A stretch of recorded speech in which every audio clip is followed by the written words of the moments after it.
تو یہی صورتحال اس وقت پاکستان کے علاوہ چند دوسرے اور ممالک میں یہی صورتحال شروع ہو چکی ہے۔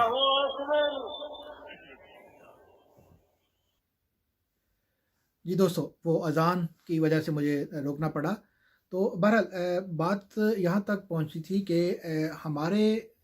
خاص طور پہ اسلامی ورلڈ کو، مسلم ورلڈ کو ٹارگٹ کرنے کے لیے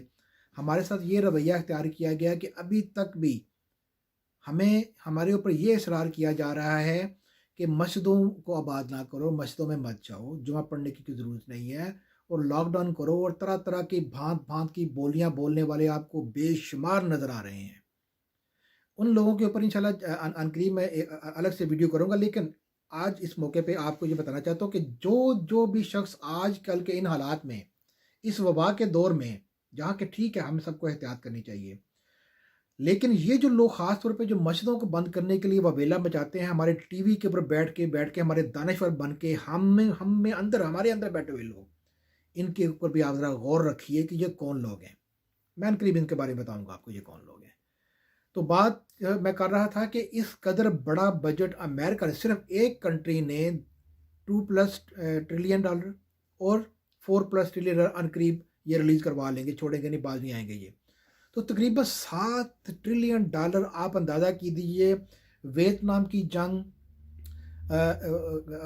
کویت کی جنگ، ایران کی جنگ، عراق کی جنگ، افغانستان کی جنگ، جی شام اور سیریا کی جنگ، اتنا زیادہ پیسہ تو یہ پچھلے 50-60 سالوں میں بھی انہوں نے خرچ نہیں کیا جو اس چند مہینوں میں انہوں نے نکال کے خرچ کرنے کے یہ درپے ہیں۔ ان قریب آپ کو یہ نظر آئے گا،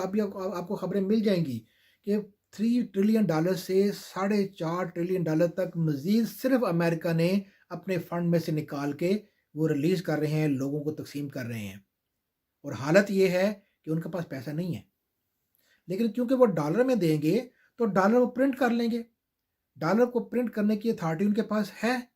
وہ لوکل بینکوں سے لون لیں گے، لون لینے کے بعد اس کو ریلیز کریں گے، لیٹر اس کو بعد میں پے آف کرتے رہیں گے، جو کہ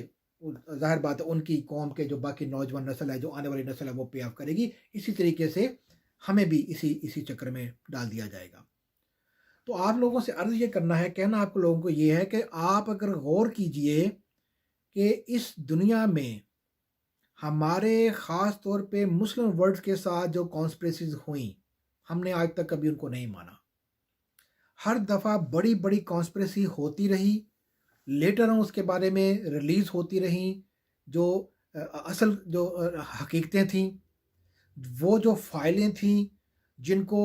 چھپا کے رکھا گیا، وہ بعد میں جب ریلیز ہوئیں تو طرح طرح کی باتیں،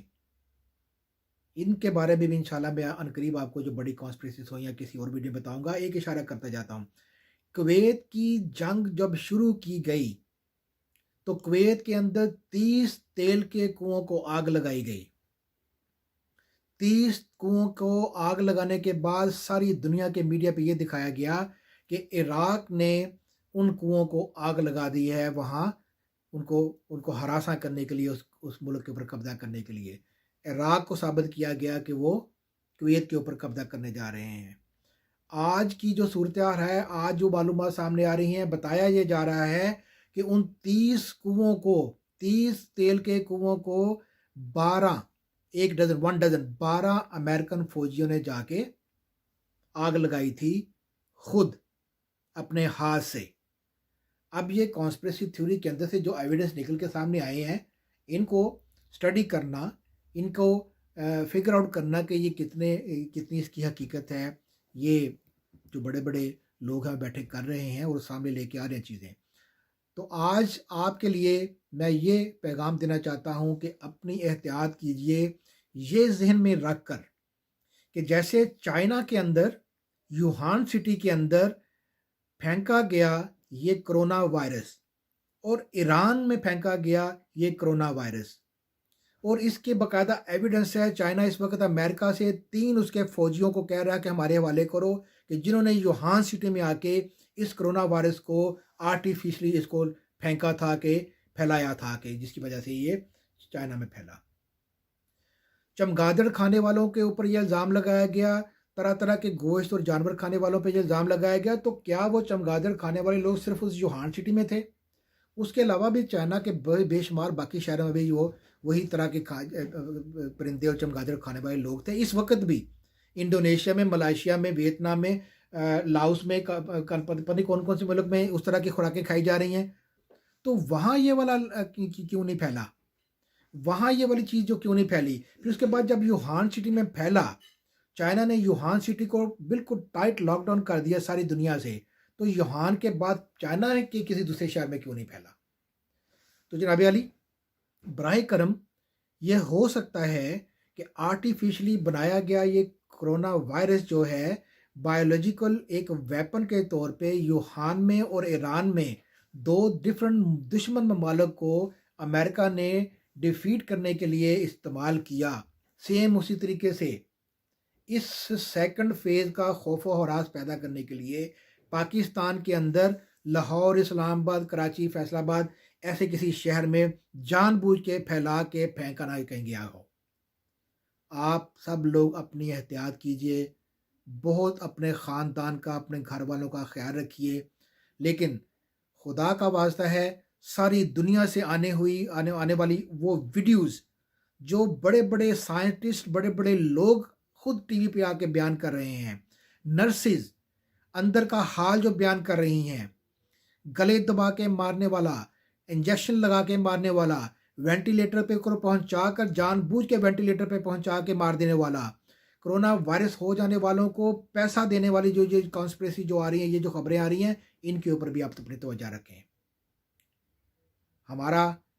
یہ پیغام ہے ساری دنیا کو کہ دشمنوں نے اپنے جو پلان بنائے ہوئے ہیں، جو ہمیں شکست دینے کے لیے، نقصان پہنچانے کے لیے، ہمارے مسلم ورلڈ کو تباہ و برباد کرنے کے لیے، ون بائی ون وہ اس سے باز نہیں آنے والے۔ آپ کی آنکھوں کے سامنے تمام ملک تباہ و برباد ہو گئے، دوبارہ ان کو ریکنسٹرکٹ بھی نہیں کرنے دیا جا رہا۔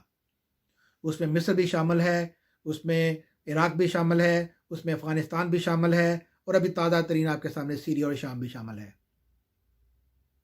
آپ کو سٹیپ بائی سٹیپ آپ کو تباہ و برباد کیا جا رہا ہے، آپ کا قتل و غارت کیا جا رہا ہے، لیکن آپ نے اور ہم نے ماننی وہی بات ہے۔ 67% لوگ اس وقت مان چکے ہیں اس کانسپریسی کو بھی۔ ہم نے بحیثیت امت کے بھی نہیں بات آنا ہے۔ ہم نے بھی اس گوری چمڑی کی ہوئی باتوں کو، ان کانسپریسی بنانے والے، ان قتل و غارت کرنے والے جو ماسٹر مائنڈز ہیں، ہم نے انہی کی بات کو اینڈ آف دا ڈے ماننا ہے، مجبوری کے تحت، بھوک کے تحت، جو ان کا بنایا ہوا سسٹم ہے اس کے اندر رہنے کے لیے۔ اب یہ بات درست ہے یا وہ بات درست ہے کہ یہ واقعی ایک وبا پھیل چکی ہے، قدرتی وبا ہے؟ دونوں صورتوں میں اپنا خیال رکھیے، اپنے گھر والوں کا خیال رکھیے۔ ہو سکے تو اس کرونا وائرس کو جو ہاتھ کے ٹیمپریچر سے مر جاتا ہے، جو ویدر کے ٹیمپریچر سے مر جاتا ہے، جس کی اپنی عمر 14 دن سے زیادہ نہیں ہے، جو گرم پانی کی کلیوں سے مر جاتا ہے، جو صابن سے ہاتھ دھونے سے مر جاتا ہے، تو خدا را اس کمزور سے وائرس کے سامنے اس قدر ہتھیار مت ڈالیے، اس قدر خوف و ہراس کا شکار مت ہو جائیے۔ اپنے ہی ملک کے اندر آپ کے خلاف جو سازشیں کرنے والے لوگ ہیں ان کا شکار مت ہو جائیے۔ اپنے ماں باپ کو، اپنے بہن بھائیوں کو، خاص طور پہ بزرگوں کو، اپنے ہومیوپیتھک کے، ایلوپیتھک کے، آپ کے جو ٹوٹکے ہیں حکمت کے، وہ استعمال کر کے اس کمزور جراثیم کو مارنے کی کوشش کیجیے۔ مت جائیے، خدا کا واسطہ ہے، ان کرونا ٹیسٹ کی طرف، جو کہ تنزانیہ میں ثابت ہوا کہ کتے، بلے، باندر، بھیڑ، پپیتے، کیلے تک کو اس نے کرونا پازیٹیو اس نے ثابت کر دیا۔ مت جائیے، خدا کا واسطہ ہے، ان چھوٹے چھوٹے سمٹمز آنے پر ہسپتالوں کی طرف مت دوڑیے، وہاں رش مت کیجیے۔ آج کی جو ویڈیوز وہاں بار بار آ رہی ہیں، نوجوانوں کی، بزرگوں کی، وہاں جو ویڈیوز آ رہی ہیں دھڑا دھڑ کہ مار دیا میرے نوجوان بیٹے کو، مار دیا میرے باپ کو، مار دیا میری ماں کو، مار دیا میری بیٹی کو، مار دیا میری بیوی کو، اور میں تو چنگا پلاس کو لے کے آیا تھا، اس کو تو صرف کھانسی تھی۔ میں اسی بات پہ اختتام کرتا ہوں، آپ سے یہ کہتا ہوا کہ خدا کا واسطہ ہے، اپنے آپ سے محبت کرنا شروع کیجئے، اپنا احترام کرنا شروع کیجئے، اپنے دین اسلام مذہب کا احترام کرنا شروع کیجئے، اپنے ملک و قوم کا احترام کرنا شروع کیجئے۔ میرے عزیز پاکستانیوں، اس چیز کا ہمارے اندر بے انتہا فقدان ہے۔ ہم خود کا احترام نہیں کرتے ہیں، ہم خود کے دین اسلام کا احترام نہیں کر رہے ہیں، ملک و قوم کا احترام نہیں کر رہی ہیں۔ آئیے سب سے پہلے اپنے دین اسلام کا، اپنے ملک و قوم کا احترام کرنا شروع کیجیے۔ وما علینا الا البلاغ المبین۔